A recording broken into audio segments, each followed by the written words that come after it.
Graça e paz, igreja, amém? É com muita alegria que eu estou aqui nessa noite, convite do reverendo Diego Ramon. Ele fez esse convite para a gente durante a semana e eu fico muito feliz, pela confiança do pastor Diego na minha pessoa, também pela confiança do conselho da igreja de Fragoso, de permitir que essa pessoa que está aqui nessa noite possa utilizar o púlpito, e trazer a mensagem do Evangelho de Cristo para a igreja aqui em Fragoso, amém? Então, eu gostaria de trazer também um abraço da Igreja Presbiteriana de Rio Doce, em nome do conselho da igreja também. Essa igreja aqui é uma igreja que nós amamos, não só eu, como minha família, minha esposa que está ali sentada, Eu costumo dizer que eu tenho um pedaço de meu coração plantado aqui na igreja de Fragoso. É uma igreja onde eu me sinto muito bem, é uma igreja que eu me sinto muito acolhido, não só eu como minha família, assim como eu disse. É uma igreja onde eu tenho amigos, amigos de longas datas, desde a minha adolescência, amigos de célula, quando fizemos parte de uma célula também na igreja de Rio Doce. Enfim, a igreja de Fragoso é uma igreja que mora de fato em meu coração e eu me sinto muito à vontade de estar aqui nessa igreja. E eu oro a Deus sempre que a igreja de Fragoso continue a igreja firme, forte, cristocêntrica e continue pregando a palavra de Deus, amém? Quando eu vejo Giane assim, eu fico feliz, Giane me viu quase bebê na igreja. Tá bem, graças a Deus, tá bem. Meus amados, estamos aqui nessa noite para pregar do Evangelho de Cristo. E eu peço que os irmãos abram suas Bíblias no livro de Josué, capítulo 3. Vamos ler todo o capítulo. Josué, capítulo 3. Eu vou pedir somente que alguém mexa nesse ventilador para lá. Pode ser, Theo? Porque tá voando tudo aqui, aí eu vou acabar me perdendo. Josué, capítulo 3. Pode ser. Boa, Theo. Assim diz a palavra do Senhor. Levantou-se, pois, Josué de madrugada, e tendo ele todos os filhos de Israel partido de Sitim, vieram até ao Jordão e pousaram ali antes que passassem. Sucedeu ao fim de 3 dias que os oficiais passaram pelo meio do arraial e ordenaram ao povo dizendo: quando virdes a arca da aliança do Senhor vosso Deus, e que os levitas sacerdotes a levam, partirei vós também do vosso lugar e a seguireis. Contudo, haja a distância de cerca de 2.000 côvados entre vós e ela. Não vos chegueis a ela, para que conheçais o caminho pelo qual haveis de ir, visto que por tal caminho nunca passaste antes. Verso 5. Disse Josué ao povo: santificai-vos, porque amanhã o Senhor fará maravilhas no meio de vós. E também falou aos sacerdotes, dizendo: levantai a arca da aliança e passai adiante do povo. Levantaram, pois, a arca da aliança e foram andando adiante do povo. Então disse o Senhor a Josué: hoje começarei a engrandecer-te perante os olhos de todo Israel, para que saibam que, como fui com Moisés, assim serei contigo. Tu, pois, ordenarás aos sacerdotes que levam a arca da aliança, dizendo: ao chegardes à borda das águas do Jordão, parareis aí. Então disse Josué aos filhos de Israel: chegai-vos para cá e ouvi as palavras do Senhor vosso Deus. Disse mais Josué: nisto conhecereis que o Deus vivo está no meio de vós, e que de todo lançará de diante de vós os cananeus, os heteus, os heveus, os ferezeus, os gigarceus, os amorreus e os jebuseus. Eis que a arca da aliança do Senhor de toda a terra passa o Jordão diante de vós. Tomai, pois, agora 12 homens das tribos de Israel, um de cada tribo, porque há de acontecer que, assim que as plantas dos pés dos sacerdotes que levam a arca do Senhor, o Senhor de toda a terra, pousem nas águas do Jordão, serão elas cortadas, a saber, as que vêm de cima e se amontoarão.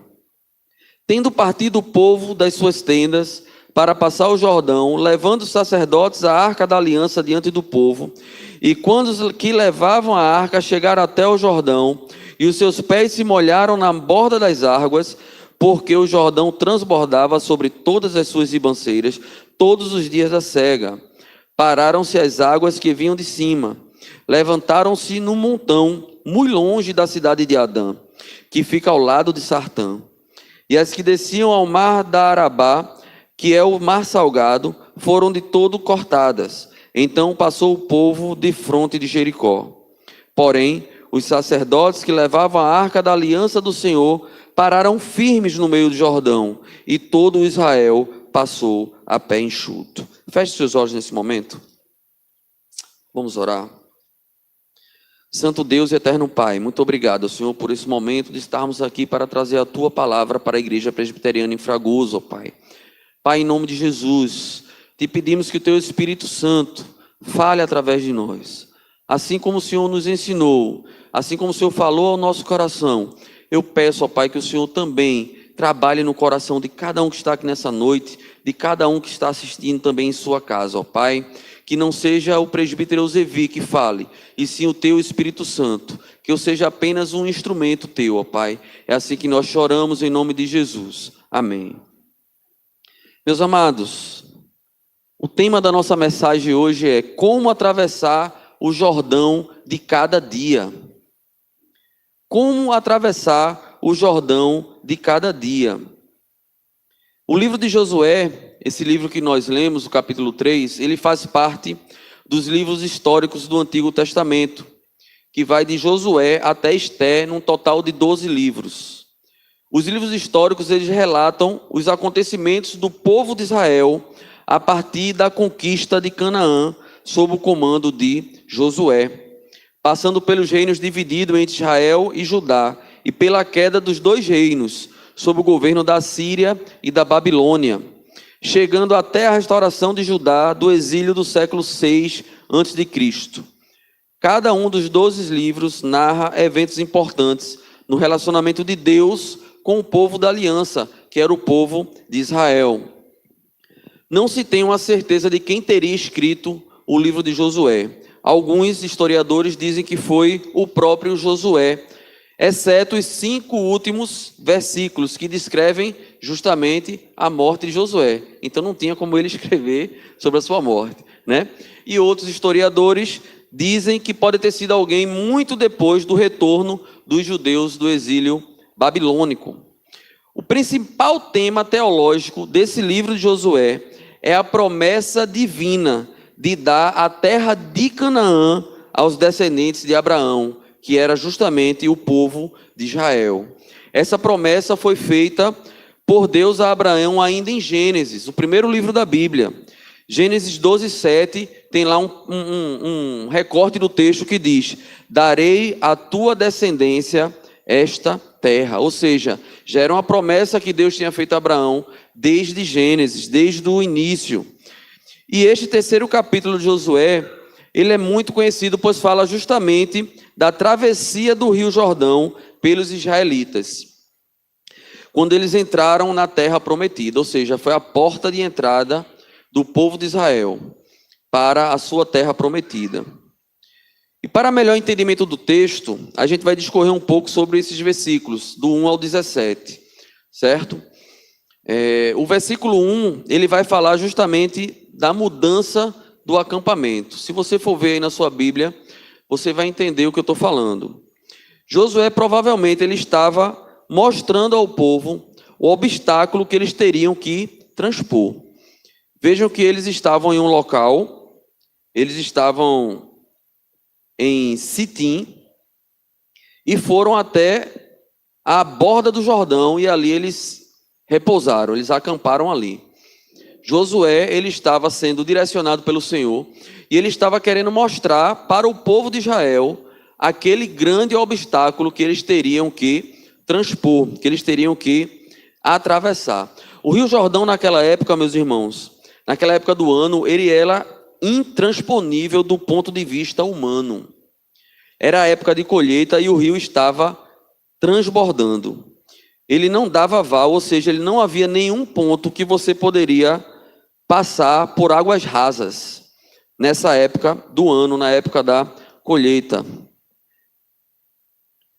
E o povo de Israel, ele não dispunha de nenhum objeto, nenhuma ferramenta que pudesse ajudar eles a atravessar o rio Jordão.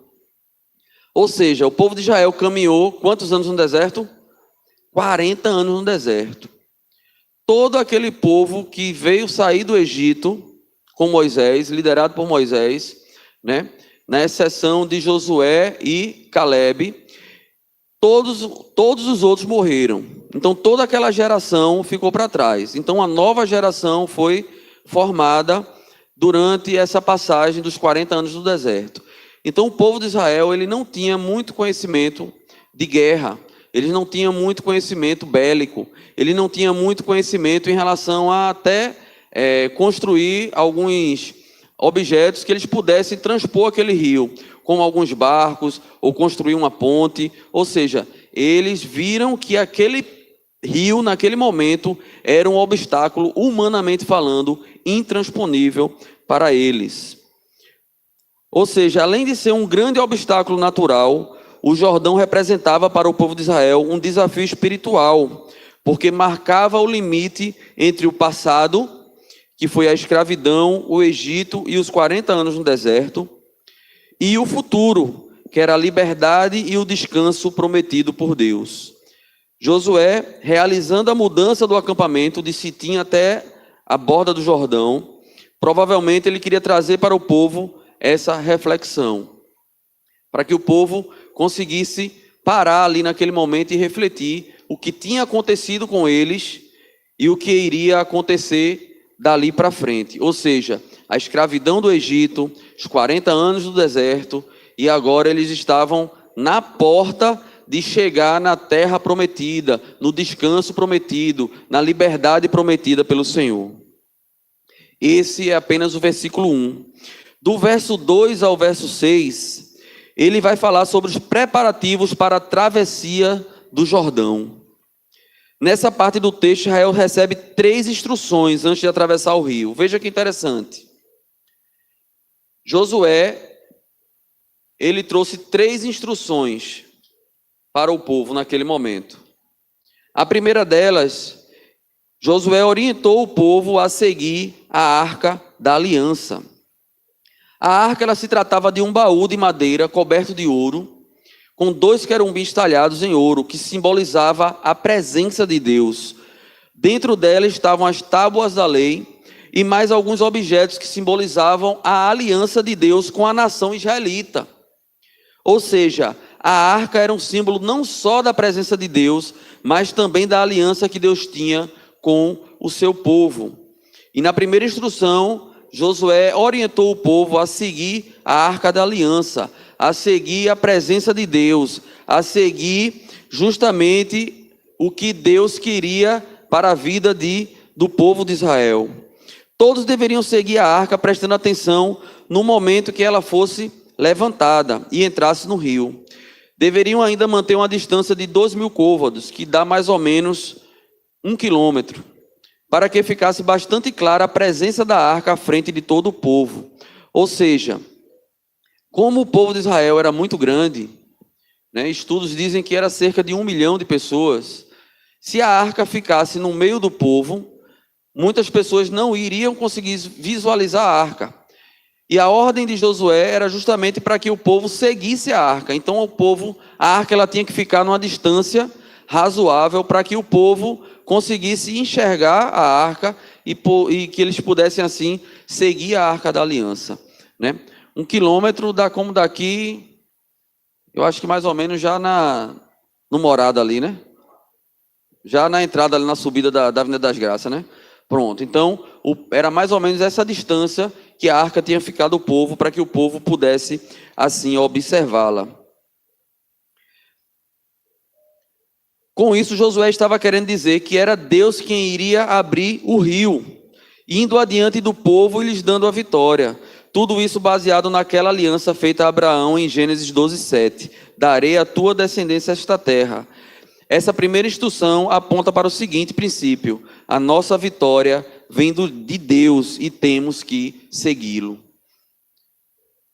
Quando Josué orientou o povo a seguir a Arca da Aliança e colocar a arca lá na frente, simbolizava também aquilo que queríamos mostrar para os povos que estavam também do outro lado do rio, né? Não só o povo de Israel tinha que entender que Deus é quem estava na frente, não só o povo de Israel tinha que entender que Deus é quem iria fazer com que o povo passasse aquele obstáculo, passasse o Rio Jordão, mas também para que os reis que estavam do outro lado do rio, os povos que estavam do outro lado do rio, eles pudessem ver que não foi o povo que abriu aquele rio, e sim o Senhor Deus, na presença da arca, na presença dos sacerdotes que ali estavam carregando a arca, representando o próprio Deus. Então Deus é quem estava abrindo aquele rio, assim como ele fez na saída do povo da escravidão do Egito. Deus também abriu o Mar Vermelho e o povo passou com os pés enxutos, sendo que aquele povo que estava ali naquele momento não tinha presenciado a abertura do Mar Vermelho. Então para eles também seria uma novidade e algo realmente espetacular que Deus iria fazer na vida do povo de Israel naquele momento. A segunda instrução que Josué trouxe para o povo é que ele estava determinando que o povo se santificasse. Está lá no verso 5, ele fala logo assim, santificai-vos.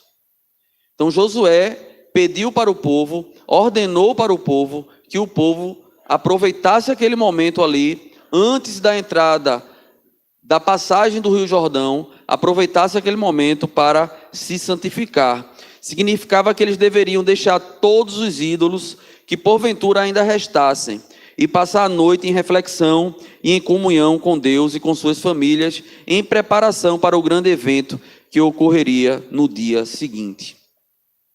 O povo de Israel, ele tinha trazido consigo vários costumes ainda do povo do Egito. E um desses costumes era justamente a adoração a outros deuses. Então, como isso passa de geração em geração, essa geração que estava ali à beira do Rio Jordão, prestes a entrar na terra prometida, também existiam pessoas que adoravam a outros deuses. Ou seja, todo esse movimento, todo esse procedimento que Josué estava fazendo, orientado pelo Senhor, também era para o povo de Israel entender que os deuses que eles ainda cultuavam, ainda seguiam, eram deuses falsos. Que somente o nosso Deus, o Deus soberano, o Deus verdadeiro, o único Deus é que poderia fazer com que o rio abrisse e que eles pudessem assim passar e transpor o rio.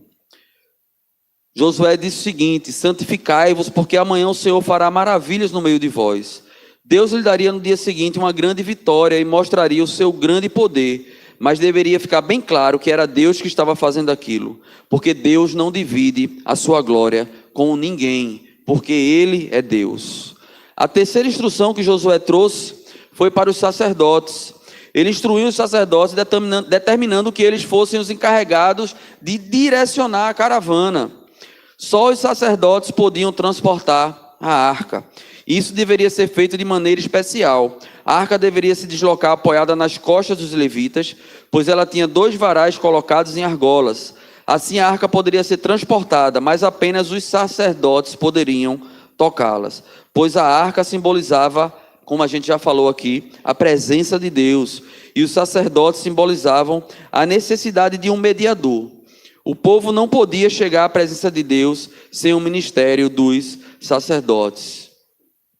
Assim como nós hoje, o povo de Israel, nós somos muito parecidos com o povo de Israel daquela época.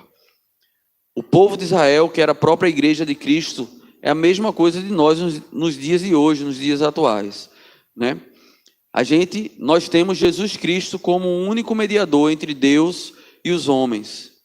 também aqui nessa situação, a Arca da Aliança, ela simbolizava isso, os sacerdotes simbolizavam isso.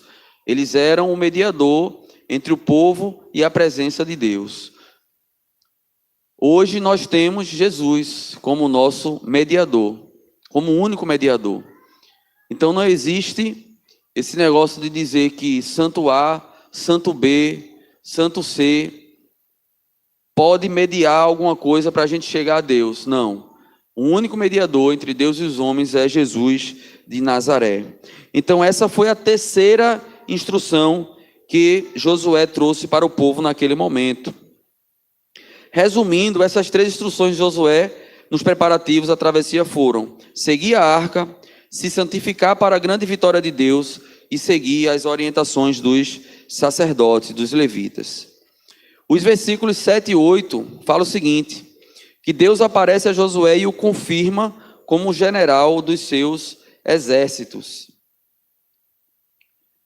Deus aparece a Josué mais uma vez e mais uma vez o encoraja, dizendo que vai engrandecê-lo diante do povo, mostrando que está com ele, assim como esteve com Moisés. O Senhor validaria ali naquele momento a liderança de Josué, repetindo as maravilhas que ele fizera às margens do Mar Vermelho através de Moisés. O Deus de Josué era o mesmo Deus de Moisés. Assim como Deus havia sido com Moisés, seria agora com Josué, pois no reino, na obra de Deus, ninguém é insubstituível. Moisés morreu, Deus levantou Josué.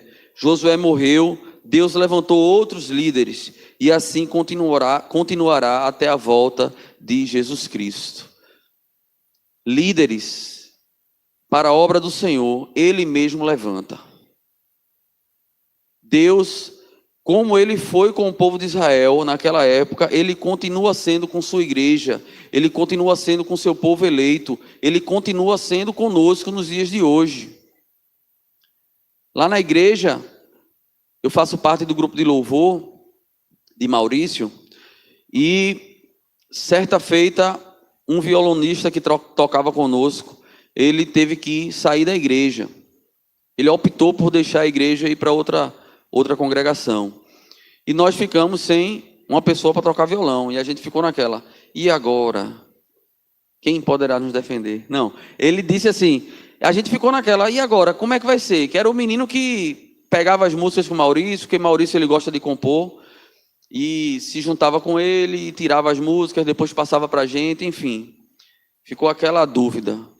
E Deus foi e levantou uma outra pessoa para tocar violão com a gente, uma pessoa que a gente nem imaginava. E está lá tocando conosco, que é Fernando, está tocando conosco até hoje, né? Eu tocava bateria na igreja, assim como o meu amigo Mineirinho está ali. Tocava bateria na igreja, até que um dia o baixista precisou deixar a igreja também. E agora, quem vai tocar baixo na igreja? Não tínhamos outro baixista. Aí vai Eusevi inventar de tocar contrabaixo, e estou tocando contrabaixo até hoje. Né? Toco bateria às vezes só para enrolar, mas estou tocando contrabaixo já faz mais de 6 anos. Então assim, na obra do Senhor, Ele vai capacitar e vai levantar homens de Deus, homens e mulheres, para poder continuar a sua obra. Porque a obra não é minha, a obra não é sua, a obra é de Deus, é do Senhor. E Ele é o dono de tudo, Ele é soberano. Um dia, se o pastor Diego deixar essa igreja, vai vir outro pastor para cá e vai continuar a obra do Senhor. No dia que um presbítero sair daqui, ou um diácono, ou um irmão do louvor, ou alguém do departamento infantil, não vai ficar lacuna aberta, porque Deus vai levantar outra pessoa para vir para cá, para tocar a obra para frente, amém? Dos versículos 9 ao 13, é justamente o anúncio de Josué. É a quarta parte do texto que registra o anúncio daquilo que Deus iria realizar no momento da travessia. Ou seja, toda a explicação, tintim por tintim, daquilo que iria acontecer quando o povo começasse a se mover, a se movimentar. Ou seja, quando os levitas chegassem à margem do rio, colocassem nele os pés, o povo deveria seguir pela fé, esperando o momento de o rio se abrir. Isso tinha alguns objetivos. O primeiro deles era, e o maior, era mostrar que Deus estava no meio do seu povo e que Deus estava justamente à frente. Israel, ele era um povo nômade, e a maior parte dos israelitas que ali estavam haviam nascido no deserto. Eles não possuíam armas, não eram homens de guerra e nunca tinham sido treinados para batalhar. Mas apesar disso, teriam que lutar contra os cananeus, heteus, gigarceus, amorreus e etc. Esses povos já estavam consolidados nos seus lugares há cerca de 500 anos, ou seja, já eram povos que tinham muralhas, povos que tinham material bélico, armamento, pessoas treinadas, né? Até cavalos, animais, enfim. Eles eram povos que já tinham guerreado e eram povos preparados para a guerra. Ou seja, a travessia do Rio Jordão, de forma miraculosa, era importante, porque se Deus era capaz de abrir assim o rio, a ponto de o povo atravessá-lo a pé enxuto, ele também seria capaz de dar-lhes aquela terra prometida. Ou seja, quem pode o maior, pode também o menor. Por isso essa ênfase tão grande na travessia do Rio Jordão. Com esse sinal, os israelitas poderiam saber que Deus estava no meio deles e poderiam ver, mais uma vez, que ele cumpre o que promete. E o segundo objetivo era lembrar ao povo que Deus tinha uma aliança com eles. Por isso Josué destacava sempre a arca da aliança. E os últimos versos, do 14 ao 17, é a própria travessia. É o relato da travessia do Jordão propriamente dito. Eis aqui um grande milagre, um sinal extraordinário de Deus para aquele povo. Os sacerdotes colocaram os pés na água e de repente as águas pararam de correr. E se amontoaram à altura de uma grande cidade chamada Adã. E o rio veio secando até o Mar Morto, que ficava bem mais abaixo. Para vocês terem ideia, meus irmãos, a cidade de Adã, segundo os arqueólogos, do ponto que o povo iria atravessar o Jordão, ela ficava a cerca de 20 quilômetros, como daqui no Recife Antigo, mais ou menos.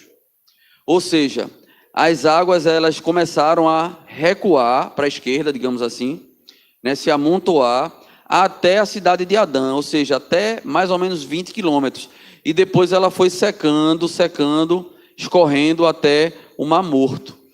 Ou seja, tinha que ter um espaço realmente grande para que o povo pudesse passar. Né? Como a gente já falou aqui, cerca de 1 milhão de pessoas. Se fosse para atravessar num espaço pequeno, iria demorar bastante. Né? Então Deus até isso providenciou, que o rio, no caso, a gente sempre lembra do Mar Vermelho, né? Depois que a gente conversou sobre isso um certo dia, teve uma pessoa que chegou para mim e disse: rapaz, eu não sabia que Deus tinha aberto o Rio Jordão. Eu pensava que era só o Mar Vermelho, era uma abertura só. Eu disse: não, foram duas. Olha, Deus não é de brincadeira, não. Então, assim, Deus ele amontoou essas águas, ou seja, uma coisa de fato extraordinária, uma coisa de fato espetacular. Somente Deus poderia fazer aquilo naquele momento. Abriu-se um val de mais de 20 quilômetros para que os israelitas pudessem passar. Logo depois que os sacerdotes, os levitas, entraram no rio, eles pararam lá no meio do rio para que o povo assim continuasse a travessia. No final do versículo 16 diz o seguinte: então o povo passou bem em frente de Jericó. Ou seja, estrategicamente, Josué pegou o povo lá de Sitim, colocou o povo acampado do lado de cá do Jordão, em frente à cidade de Jericó. Tudo isso tinha uma estratégia. Deus fez isso através de Josué, para que do outro lado, o pessoal que estivesse em Jericó já começasse a observar a travessia do povo. Ou seja, quando eles olhassem lá de cima, que a Arca da Aliança estava vindo à frente, né, e que o mar começou a recuar, o rio começou a recuar, né, as águas começaram a se amontoar, eles iriam, logicamente, ficar o quê? Com medo. Por quê? Porque a fama de Deus, digamos assim, já tinha corrido por toda aquela região. O pessoal daquela região ali já sabia que Deus tinha tirado o povo do Egito com mão forte. Todo aquele povo ali já sabia que Deus tinha aberto o quê? O Mar Vermelho, né? e que tinha tirado o povo do Egito. Mas o tempo foi passando, são 40 anos, é bastante tempo. Às vezes eu não consigo me lembrar do que eu comi ontem, né? Imagina se passando assim 40 anos. Então Deus tinha que, de fato, mostrar para aquele povo, né, que estava do outro lado, que ele estava ali à frente do povo de Israel. E que se a promessa era de tirar o pessoal que estava naquele local, para que a terra fosse dada para o povo, que foi uma promessa de Deus, Deus assim iria fazê-lo. Para você ter ideia, no capítulo 5 de Josué, um pouco mais na frente, no verso 1, diz o seguinte: quando todos os reis dos amorreus, que estavam ao oeste do Jordão, e todos os reis dos cananeus, que estavam ao lado do mar, ouviram que o Senhor havia secado as águas do Jordão perante os israelitas, até que o atravessasse, o coração deles se derreteu de medo, ficaram sem ânimo por causa dos israelitas. Os inimigos naquele momento sabiam que nada podiam, que não tinham forças contra esse Deus que abriu o rio para que 1 milhão de israelitas passassem naquele local. É como se os reis desse povo dissessem uns aos outros: os nossos deuses são fichinha perante esse Deus de Israel. Nenhum dos nossos deuses jamais fez uma coisa dessa, nem Astarote, nem Renfã, nem Moloque, nenhum deles jamais teria realizado um sinal assim.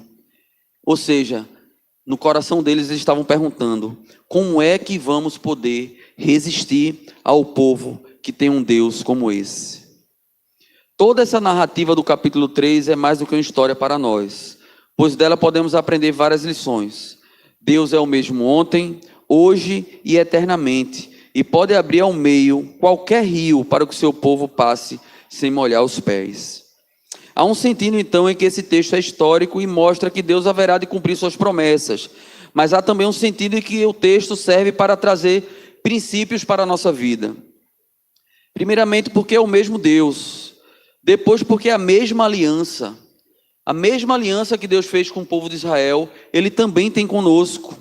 Os que creem em Jesus Cristo, a igreja verdadeira de Deus, são a continuação espiritual da nação de Israel. São os mesmos pactos, as mesmas promessas, as mesmas dificuldades. Portanto, os princípios que aparecem aqui na travessia do Jordão podem ser usados claramente para nos mostrar como podemos enfrentar os momentos de aflição e dificuldades que encontramos em nossa vida.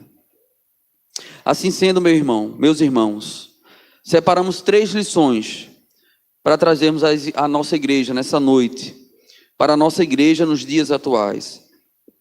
A primeira lição é que devemos seguir a Deus nos momentos de dificuldade.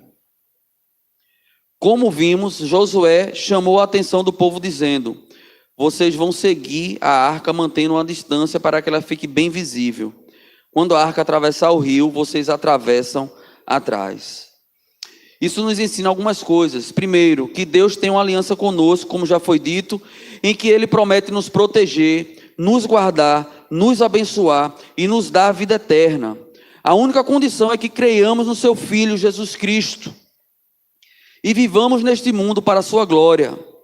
Deus nos dá 2 símbolos dessa aliança, que são o batismo e a Santa Ceia do Senhor. O sangue, que é o selo, que é o sangue de Cristo para conosco, para essa aliança. Assim como Deus estava à frente, sendo representado ali pela Arca da Aliança, assim como Deus estava à frente do povo de Israel, hoje Jesus Cristo também está conosco para nos livrar, para cuidar de nós, para nos dar alívio, para nos dar vitória. Quem aqui não vive num mundo onde tem dificuldades? Todos nós temos. A única diferença da gente que tem Jesus Cristo é porque nós temos Jesus Cristo. Ele é quem pode nos livrar de toda a nossa dor, de toda a nossa dificuldade. Através de Jesus é que nós temos a vida eterna. Somente Jesus pode nos dar isso. Deus, Ele vai sempre à nossa frente para nos guiar e mostrar o caminho. E essa é a primeira lição que aprendemos com essa passagem. Eu não sei, meu irmão, qual é o Jordão que está em sua frente nos dias atuais. Se é uma enfermidade, se é uma porta de emprego, se é uma casa, se é no seu casamento. Mas eu queria dizer para você que a palavra de Deus nos garante que o próprio Deus é quem vai conduzir você para resolver os seus problemas. E Ele não apenas nos dirige, mas também nos dará a vitória sobre as dificuldades que encontramos aqui neste mundo, porque somos seu povo eleito. E Deus, Ele nunca vai nos desamparar. O povo de Israel era um povo idólatra. O povo de Israel era um povo chato de se conviver. Um povo que reclamava de tudo. Para você ter ideia, o povo de Israel, Deus dava para eles no deserto o maná, que era um alimento, todos os dias, os 40 anos. Deus deu para o povo de Israel vestes, roupas, sandálias, calçados, que não se acabavam com o tempo. Deus, ele dava uma coluna de fogo à noite e uma nuvem para poder trazer sombra para o povo durante o dia, para aliviar o calor.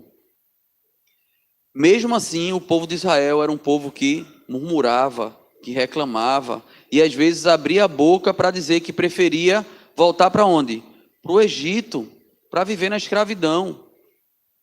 E desacreditavam naquilo que Deus tinha prometido ao seu povo, desde Abraão.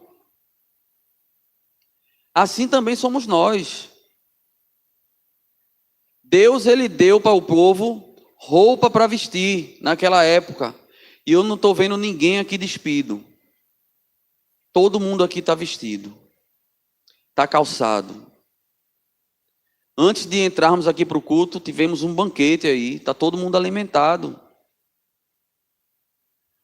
Temos aqui, ventilador para aliviar o calor. Enfim, mesmo que a gente não entenda isso, mas tudo isso que nós temos, Deus é quem providenciou para mim e para você. Às vezes são coisas que a gente nem percebe. Para muitos aqui, chegar numa loja e comprar uma camisa é uma coisa mais simples do mundo. Mas eu queria dizer para você que se não fosse Deus na sua vida, você não teria essa camisa para poder vestir. Não teria essa sandália para poder calçar. E mesmo assim, nós também, assim como o povo de Israel naquela época, nós murmuramos muitas vezes. Nós reclamamos muitas vezes. Nós pedimos coisas demais até. A gente fica pedindo bênção, bênção, bênção, vitória, vitória, vitória. E a gente não vê as coisas tão simples que Deus já tem providenciado para nós. E que é suficiente, porque se Ele está nos dando aquele pouco ali, é porque aquele pouco é suficiente para nós. Se Ele está lhe dando muito, glória a Deus, porque Ele também acha que aquele muito é suficiente para você. E muitas vezes, meus irmãos, nós enfrentamos escolhas e nos precipitamos, sem esperar para ouvir a voz de Deus e saber para onde Ele está nos guiando. Uma coisa que aprendi com minha esposa que está aqui, é que quando a gente tem que decidir alguma coisa, a gente tem que orar ao Senhor. E uma característica nossa é que quando a gente sente paz no coração, a gente sente de fato que Deus está querendo que a gente faça aquilo. Eu não sei como é o relacionamento que você tem com o Senhor em relação a isso. Mas em relação a nós, ao meu casamento, a minha esposa lá em casa, a gente sempre utiliza isso. Se a gente sentir paz no coração, é porque Deus está falando com a gente que é para a gente seguir em frente. Se a gente não sentir paz no coração, a gente dá uma recuada porque a gente sente que Deus não está nos apoiando para aquilo. Deus está nos dando a sua aprovação. Como carne, nós procuramos fazer sempre o que é mais fácil, menos doloroso, mais barato, o que é melhor para nós. Quando às vezes Deus quer nos guiar por outro caminho, no qual a glória dele vai ficar mais clara.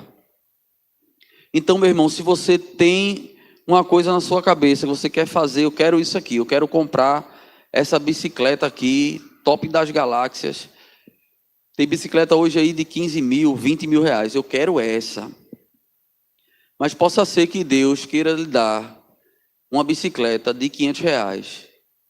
Porque para Deus, aquela bicicleta ali, para você, de 500 reais, vai fazer com que você faça com que o seu reino cresça, com que sua glória apareça cada vez mais e que você diminua. Muitos de nós, na hora da dificuldade, a gente age exatamente como não cristãos. Agimos como se não tivéssemos Cristo em nossas vidas e tomamos decisões baseadas apenas em questões materiais, humanas e circunstanciais, esquecendo esse princípio claro de que Deus guia o seu povo, dando-lhe a direção. Entrega o teu caminho ao Senhor, confia nele e ele tudo fará. Assim está lá no Salmos 37:5. Ou seja, sigamos a Deus, portanto. Essa é a primeira lição que podemos extrair desse texto maravilhoso. A segunda lição é que devemos nos santificar para o agir de Deus em nossas vidas. Está lá no verso 5. Santificai-vos. Santificai-vos, porque amanhã o Senhor fará maravilhas no meio de vós. Santificar-se é se separar de tudo que é contrário a Deus, é se consagrar e se dedicar a Ele. Geralmente é um processo, mas às vezes diante de uma crise, é necessária uma atitude séria e radical em nossas vidas. É confessar pecados que precisam ser confessados. Mudar atitudes e hábitos que devem ser mudados. Buscar reconciliação com quem temos que nos reconciliar. Entretanto, ficamos pedindo bênção, vitória, mas a nossa vida continua do mesmo jeito. Cheia de pecados, de fofoca, de coisas que desagradam a Deus.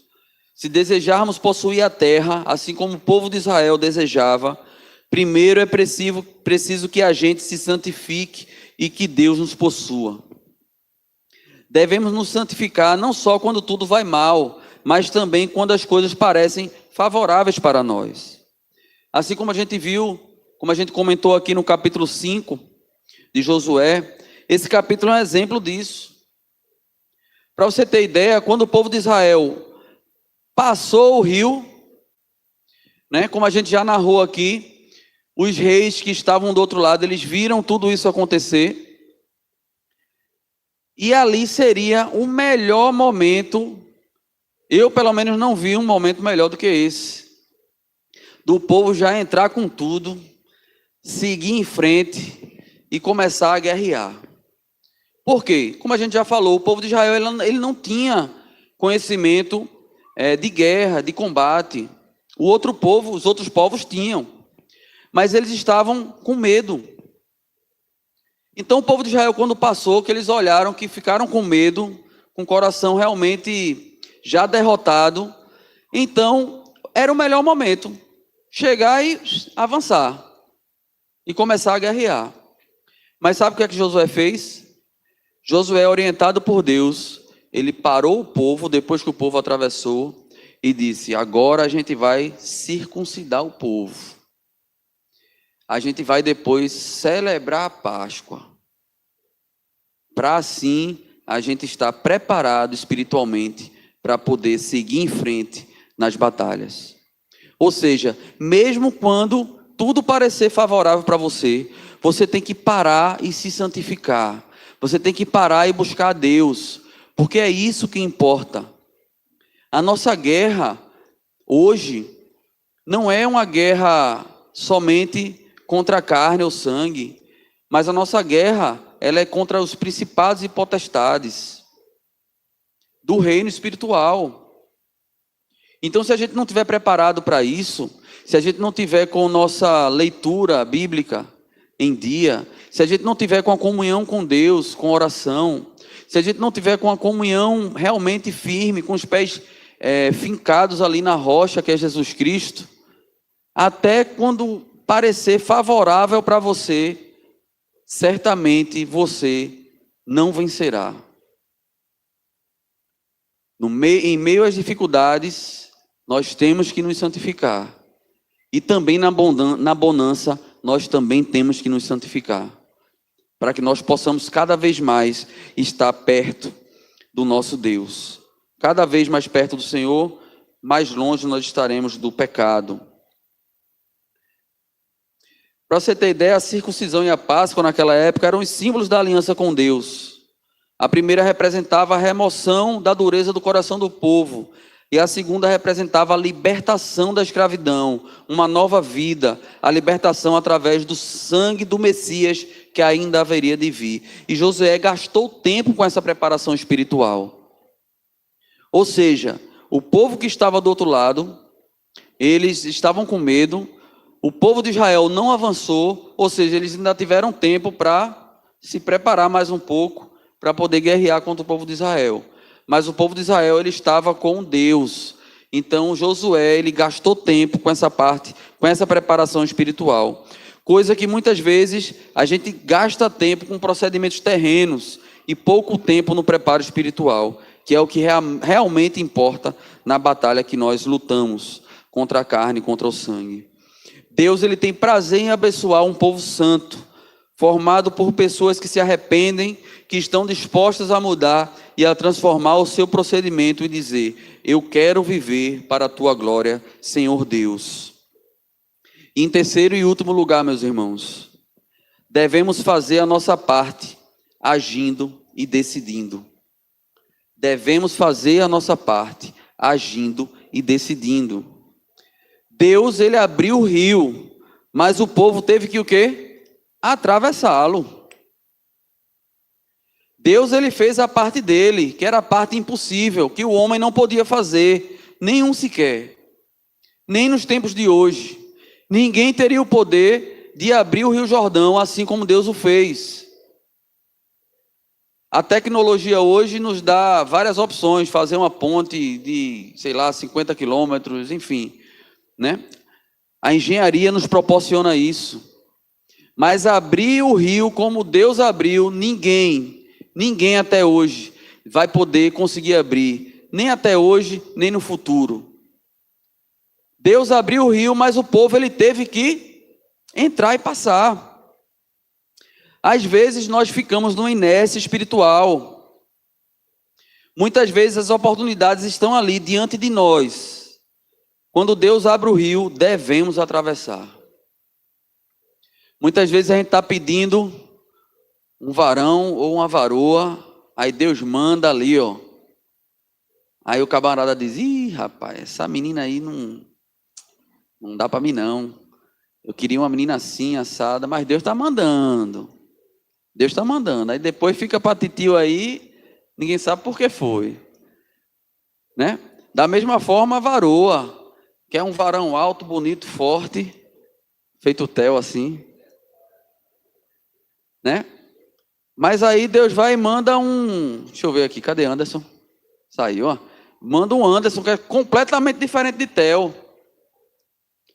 Aí a pessoa diz: não quero. Mas Deus está mandando ali, você tem que fazer a sua parte. Não adianta, olha, Deus não vai mandar. Eu estava falando com os adolescentes lá da igreja, um tempo desse, e eu e Viviane, a gente falou sobre namoro cristão. E a gente tentou passar para os adolescentes, né, muitos deles ali com 12, 13 anos, que não era o momento de se namorar, aquele negócio todo, que tem que estudar, tem que buscar primeiro ao Senhor, para que Deus possa mostrar uma namorada para eles, ou um namorado, enfim. Ou seja, a gente quis mostrar para eles que eles têm que fazer primeiro o papel deles. Não é só chegar assim: não, Deus vai mandar uma namorada para mim, eu quero namorar de todo jeito. Não. Você tem que estar mais próximo do Senhor, faça a sua parte, leia a Bíblia, ore, peça, porque Deus vai mandar. E quando Ele mandar, aí você vai e faça a sua parte também. Né? Deus abre o rio, a gente tem que entrar. E entrar firme, com fé, seguindo a palavra dEle e o caminho que Ele nos mostrou, confiando que Ele haverá de cumprir todas as suas promessas.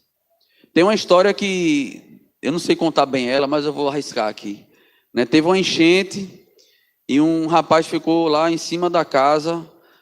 A enchente pegou tudo. Ele ficou lá em cima da casa esperando, orando ao Senhor, né? Pedindo para que Deus resolvesse o problema dele lá. Aí chegou uma pessoa num barquinho lá, um caiaque, aí disse: bora. Ele disse: não vou não. Estou orando ao Senhor aqui. Aí daqui a pouco chegou um barquinho maior, ele disse: não vou não. Vou não, estou orando aqui, Deus vai resolver meu problema. Depois chegou um bote com um corpo de bombeiro, ele não foi. Chegou um helicóptero, para poder tirar ele lá, porque a água já estava subindo mais ainda. E ele ficou naquela, poxa, Deus não vai responder minha oração. Aí eu acho que Deus lá de cima disse assim: rapaz, eu já mandei caiaque, já mandei barco, já mandei bote, estou mandando um helicóptero, criatura, e tu não está vendo não, faz a tua parte. Muitas vezes a gente está tão cego por aquilo que a gente quer, que Deus está mandando algo melhor para nós, porque Deus ele faz para nós, para o seu povo, o melhor. A vontade de Deus na minha e na sua vida, ela é boa, perfeita e agradável. Às vezes a gente está tão cego por uma coisa que a gente quer, que Deus está nos dando algo melhor, ou às vezes Ele está nos dando até um livramento, e a gente não enxerga, a gente só quer aquilo, só quer aquilo, só quer aquilo. Deus às vezes abre uma porta de emprego, e a gente não entra. Às vezes por preguiça, às vezes por achar que não é capaz. Mas Deus está abrindo e você tem que fazer a sua parte. Deus não vai fazer por você aquilo que você pode fazer. Ele vai fazer por você, por mim e por você, aquilo que a gente não pode fazer. Que a gente pode fazer, a gente tem que arregaçar a manga e fazer. Para concluir, meus irmãos, eu gostaria de terminar essa mensagem com a palavra aos irmãos que estão abatidos, se sentindo vencidos, desanimados, diante de algum Jordão, diante de algum obstáculo na sua vida. Olhe para todo o seu sofrimento e toda a sua dificuldade à luz do que está nesse texto que acabamos de discorrer aqui, de ler. É o mesmo Deus, Ele não mudou. Ele é o Deus Todo-Poderoso e é chamado várias vezes nessa passagem de o Senhor de toda a terra. Ele é o chamado de Deus vivo, Ele não mudou. Muitas vezes a gente pensa: por que que Deus não faz coisas extraordinárias como fez na abertura do rio, na abertura do Mar Vermelho? Mas eu queria dizer para você, meu irmão, que Deus ele faz um milagre diariamente em sua vida e na minha vida. As misericórdias de Deus, elas se renovam a cada manhã. O fato de estarmos aqui hoje é porque o Espírito Santo de Deus nos conduziu até aqui, os anjos guerreando, nos livrando de todo o mal, para poder você chegar aqui hoje, sentar e louvar e adorar o Senhor e ouvir da sua palavra. Ele não mudou, Ele é o mesmo Deus. Ao invés de a gente olhar para as dificuldades e angústias e se concentrar nelas, eu peço que você olhe para o Deus com quem você tem uma aliança, que entrou em aliança com você mediante Jesus Cristo. Boa parte dos problemas que se levantam contra nós são criados por nós mesmos. A partir do momento que desobedecemos princípios claros da palavra de Deus a respeito de como devemos viver, como devemos ganhar o pão, como devemos nos divertir, com quem devemos nos relacionar, com quem devemos nos casar e etc. Boa parte dos nossos problemas é resultado da desobediência ou do descaso para com a palavra de Deus. Então coloquemos nossas vidas em ordem diante desse Senhor, andemos com Ele pela fé e assim nos santifiquemos e vivamos para a glória de Deus. Amém? Feche seus olhos nesse momento. Peço que você fique em pé para a gente orar ao Senhor.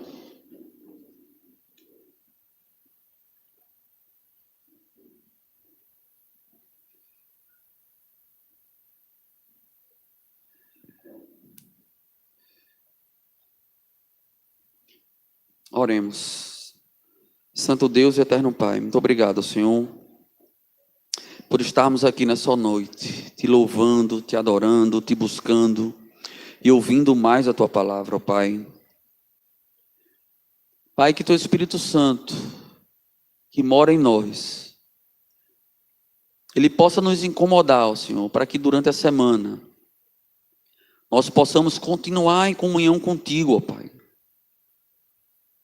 Que não seja uma comunhão apenas dominical. Que não seja uma comunhão apenas, ó Pai, quando estamos na igreja. Mas que possamos, ó Senhor, te buscar, ler a tua palavra, falar contigo todos os dias de nossas vidas. Que possamos sempre, ó Senhor, reconhecer que só tu és Deus. que o Senhor não mudou, o Senhor Deus, mesmo Deus ontem, hoje e será eternamente. O Senhor é soberano, o Senhor é glorioso, o Senhor é misericordioso, o Senhor é bendito, o Senhor é justo, o Senhor é provedor, o Senhor é o Senhor dos senhores.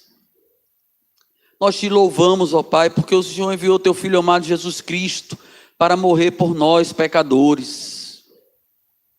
Te louvamos, ó Pai, porque somos teu povo eleito, e o Senhor cuida de nós, assim como o Senhor cuidou do teu povo em Israel.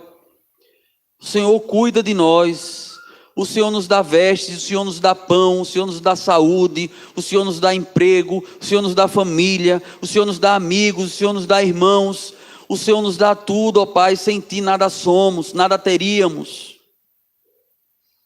Que nós possamos, ó Pai, sempre com Teu Espírito Santo, reconhecer que só Tu és Deus, reconhecer, ó Pai, que sem Ti de fato nada somos, ó Senhor. Que os nossos relacionamentos coloquemos sempre o Senhor na frente, em primeiro lugar. Que no nosso trabalho coloquemos o Senhor em primeiro lugar. Que na nossa vida financeira coloquemos o Senhor em primeiro lugar. Porque só Tu mereces o primeiro lugar, porque Tu és único. Que nós possamos, ó Senhor, assim, te enxergarmos cada vez mais. Que nós possamos ser mais piedosos. Quanto mais perto de Ti, ó Pai, mais parecidos contigo nós seremos. Sabendo, ó Senhor, que nós só teremos a conclusão de todo esse processo quando o Senhor nos resgatar. Quando o Senhor voltar para cá. Ou quando nós de fato morrermos aqui. E chegarmos aí contigo, ó Senhor. Somos falhos, pecadores, mas reconhecemos que só Tu és Deus. E a Tua graça, ó Senhor, nos basta. Não é carro, não é casa, não é cargo, no trabalho, na igreja, não, Senhor. A Tua graça nos basta. O Senhor tem o melhor para nós. O Senhor não nos deixará nunca desamparados. E nós te louvamos e te glorificamos por isso. E te pedimos, ó Senhor, que o Senhor nos dê uma semana de paz. Uma semana, ó Pai, de vitória. Uma semana que possamos chegar mais perto de Ti. Te buscando, lendo a Tua palavra, em comunhão, não só contigo, mas em comunhão também dos irmãos, orando uns aos outros. É assim que nós choramos nesse momento, em nome do Teu Filho amado Jesus Cristo. Amém. Ainda em atitude de oração, eu gostaria de ler para os irmãos a bênção sacerdotal, a bênção araônica, que se encontra lá em Números 6, de 24 a 26. O Senhor te abençoe e te guarde. O Senhor faça resplandecer o rosto sobre ti e tenha misericórdia de ti. O Senhor sobre ti levante o rosto e te dê a paz. Amém? Louvado seja o nome do Senhor. Que Deus nos abençoe.